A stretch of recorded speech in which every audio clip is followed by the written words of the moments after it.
Hi and welcome to the FPL Stats Fix for the international break. My name's Tom Campbell. You can find me on Twitter at UtterlyTC. In this week's video, we're going to be taking a look at the flat track bullies in FPL.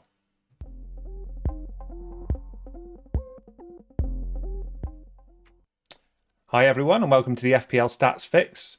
I think I should just say apologies for last week and missing the video. I had some things going on at home, but just a quick break and we're back into things now. So I really hope everyone came out with some points during what was an absolutely brutal blank game week, wasn't it, guys? But hopefully everyone did manage to get some points together for the blank game week and are now looking forward to reassessing their squads over the international break and maybe taking a bit of a break from FPL, but you know, the world of the statistics waits for no person. So what I thought I would do in this week's video, bearing in mind that we do have quite a long gap until the next actual game week, which is going to take place, I didn't think it was sensible to sort of target in on players to actually start transferring in right now because, you know, a lot of things can happen during the international fixtures, as we know. So I thought what I would do instead is put a bit of a longer lens on the stats that we're going to look at this week. And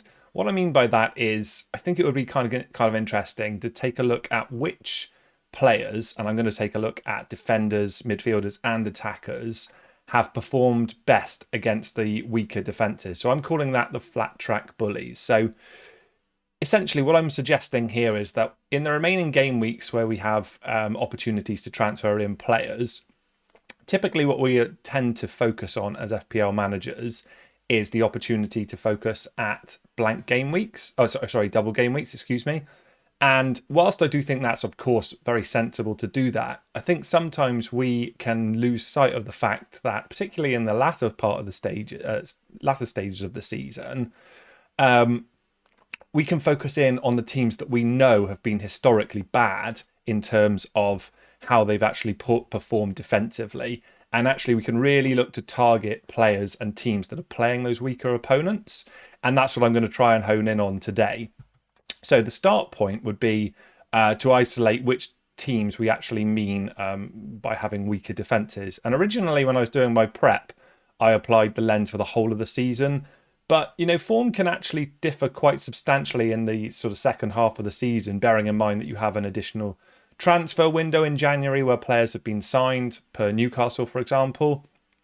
And obviously managers have changed as well. A few of them have sadly lost their jobs, quite rightly in the majority of cases, I would suggest. So what I instead did is I've used the Optastat sandbox on fantasyfootballfix.com to select the game week range. And I've selected from game week 20 as the start point here through until, you know, the current stage, I guess. And I'm looking at per game stats. So I've filtered on the defensive suite of stats here. And if we scroll down here, I've already filtered this. So we're looking at the shots conceded element here. And I've filtered on the worst offending teams in terms of shots in the box conceded. My thinking was there that that's sort of, I think, a good relatively sound predictor or indicator in terms of the number of chances that are being yielded or given up by different teams. So, and these are the sorts of teams that you'd expect to focus to feature, I guess. Leicester, as we know, have been topsy-turvy this season, but defensively really suspect. I would caveat the Leicester one by saying that Wes Fofana is coming back now. Wonderful young player and had a terrible injury, but he is now coming back into contention. And I do suspect that will improve things. But, you know, these teams here, it's actually the top 8 that I'm focusing in on. So Leicester, Norwich, Burnley, West Ham, Brentford, Watford, Leeds and Wolves are the teams that I'm going to focus in on. You can see that they all have pretty high numbers there in terms of shots in the box conceded. So those are the teams that I'm saying are the historically still relatively recent weaker defences. So when you see the fixtures that you're actually targeting upcoming, my advice would be to use that information there, those 8 teams, and actually say, okay, historically, since game week 20, those are the teams that have been giving up the most chances on average in the box per game. And then we can focus in on players that are playing them. So that gives you your kind of team-based selection. Where I think you then want to focus on individually, I have created a number of tables, and hopefully this will work, guys, because there's an awful lot of data being returned here. But using the custom stats builder, which is an awesome tool on Fantasy Football Fix, where you can basically create your own tables, bespoke tables. What I've done, I've created these all up front, and I will make them public, guys. So if you do want to go over to fantasyfootballfix.com after this video and take a look at them, you will be able to do that. But I've broken them out into different sections. So the first of which is, they're all under the heading of flat track bullies. And the first section is probably the most broad. And this is looking at what I've termed attackers. So attackers and midfielders, rather. So I grouped in midfielders and forwards into this against that suite of teams that we just isolated there as well. Only those two. And I pulled out a whole host of stats, and I'm looking at average per game here, guys, as well. So, these, because we're looking at all players here, all of the different prices, all of the different price points are actually included here. You are going to see the likes of the premiums featuring near the top. That's kind of what you would expect. That's why they have the higher price. I've already filtered this, guys, on expected FPL points, but there are, I think I've picked up 12 stats in this particular table that you can have a play with and filter yourself. And it's no surprise, is it, that Mo Salah is at the top in terms of the expected FPL points against those teams this season. So some players will have played them, each of those teams, more than others, but broadly it's been sort of 30 odd game weeks now. So I think the pool of information there is relatively consistent. So I actually thought about removing the premium filter altogether because people have these players already. But I do think in terms of managers who still have a free hit, for example, or looking to use a differential in their mini league, for example, you may actually think, how would I gravitate away from the premiums that are most highly owned? And this, I think, would be perfectly reasonable approach of doing that. And for example, Raheem Sterling, who's been in and out of favour, I guess, in the Pep Roulette, against these weaker sides, what I'm suggesting here in terms of expected FPL points against those teams over the course of the season is second only to Mo Salah. So he may be an interesting differential that you would actually target there. I think we will know an awful lot about him, but my point about differential here is sort of where I was leaning here in terms of his ownership being low and ownership within live teams. Live teams is a feature that Fix offers as well in terms of managers who've not made a transfer in, I think it's 5 game weeks. So it's kind of interesting. If you did want to isolate one, you would be able to do that. And Raheem Sterling is coming out really favourably there.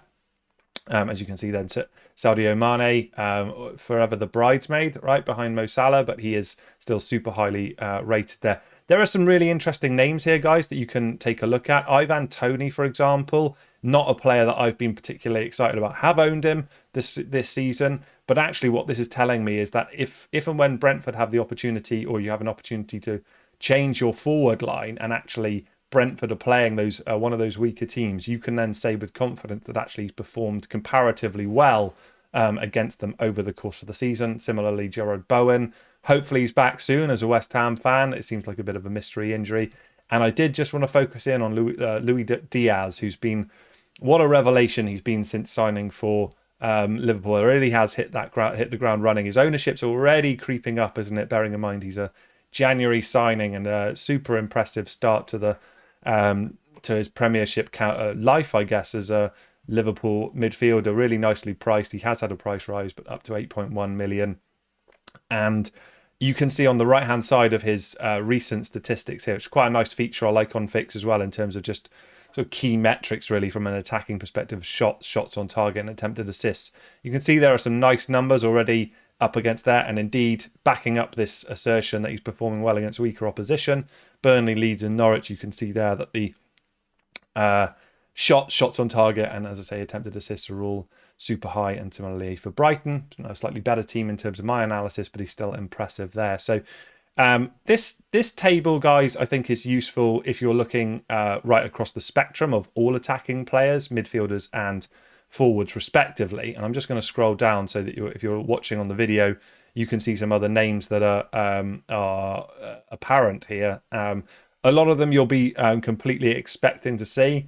and some perhaps you wouldn't be. So, you know, Mason Mount, for example, we know that Chelsea have a number of fixtures to upcoming doubles to be thought about as well. Maybe someone, guys, that you look at as well, and you would have confidence that against those weaker opposition, or defensives, I should say, and indeed the next game week for Mason Mount after the international break, Brentford, for example, might be someone for you to target. So hopefully that's useful. That's obviously looking right across the piece in terms of price points.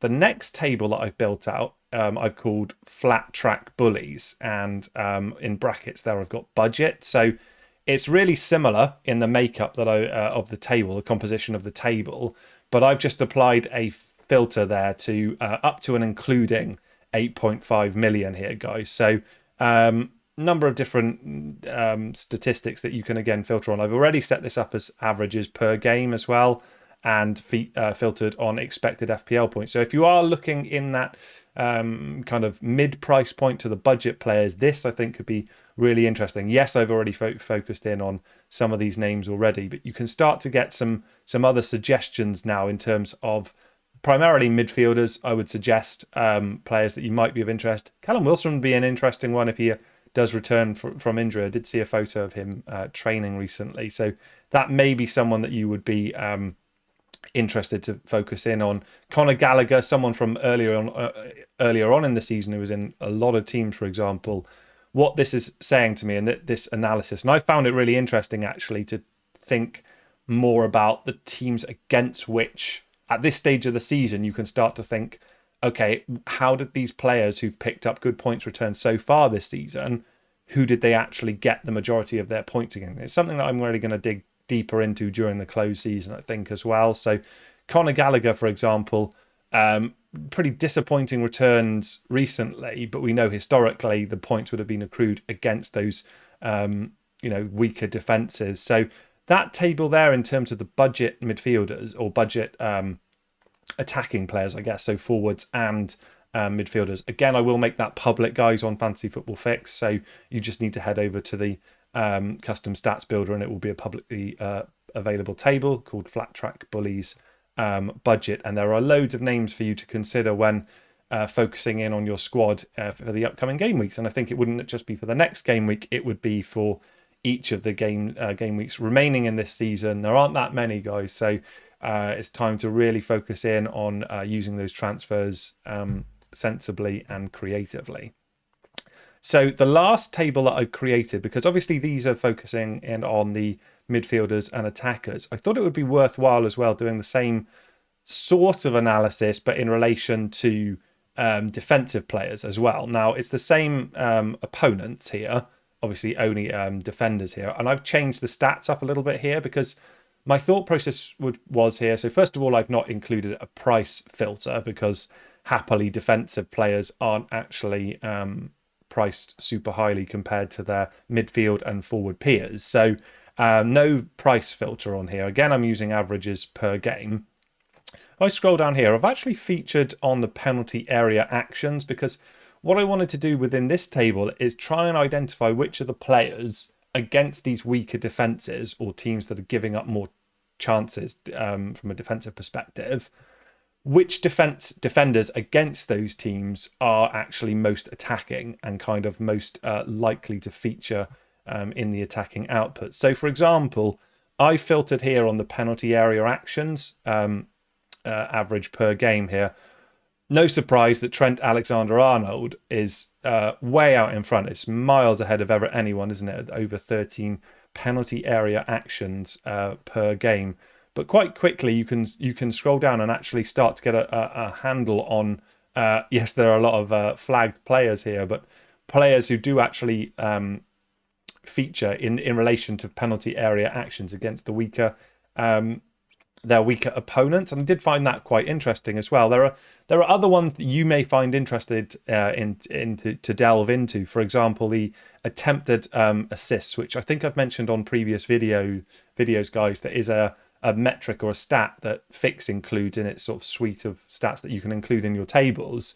I really like that as well. So it's not the expected assists, which I've included as well, which is about the quality of chances versus and the the likelihood of them being converted, but the actual attempts being made. And these are again are really interested in. I'm really interested in. So Trent, for example, is an obvious one. Likewise, Andy Robertson. Matt Ritchie, I wouldn't have expected to have seen there, for example. Matt Targett, for example. I know there's been change of team there, but again, somebody to potentially consider there. Let's just have a little look at Matt Targett's dialogue box here. You can see there the upcoming game, next game week is not against one of these teams. But this is kind of my point, guys. It's more about when you're thinking about your transfers later on in the season, when these players have an opportunity to play, any one of these 8 teams, or hopefully more than one in a double or in a concurrent or back-to-back game weeks, might be someone to focus in on. And what Fix is telling me is that actually Matt Targett is a player who's done comparatively well against them over the course of the season. When we look more into the shots, this is kind of, I would expect these numbers to be way down really compared to what we've looked at previously, just the nature of the role that these players play in the team. Bless him, Ben Chilwell still featuring despite that long injury. Cancelo, TAA and Rudiger, not names that need any kind of expansion there as well, but the likes of James Justin, Shane Duffy and Kyle Walker-Peters, for example. These are the sorts of names, guys, that I think are really actually quite interesting when you actually get into the devil is in the detail here, and actually there may just be a temptation to fill your FPL teams with players who are playing in double game weeks. My advice would be to always acknowledge that, and it's a chance to hopefully have 2 bites at the cherry, but actually I think it's just as important to focus in on, at this stage of the season, where teams are playing weaker defences, that we can say with a degree of confidence that these teams are giving up lots of chances. We should look to focus in on players that have done well against them historically. And that's just an example of the type of thinking that you are able to deploy when using fantasyfootballfix.com's vast array of stats. So I would encourage everyone who hasn't already to please subscribe to fantasyfootballfix.com. There is heaps more that you can play around with during this international break so that you can make sure that your transfers are statistically well grounded. Do please smash a like on the video if you've enjoyed the content, and let me know in the comments whether or not this type of analysis is something that you'd like to see more of, and I'm more than happy to get under the hood, under the bonnet, as I'm a Brit, to do that more in future. But that's going to about wrap it up, guys, for this week's FPL Stats Fix. I look forward to next week, where we can actually focus in on the next upcoming game week. Do please hold those transfers whilst international games are being played. Be patient, be vigilant, and it will pay off in the long run, I'm sure. So thanks very much for watching. Look forward to talking to you all next week. Have a great international break and take it easy. Thanks for watching. Bye-bye.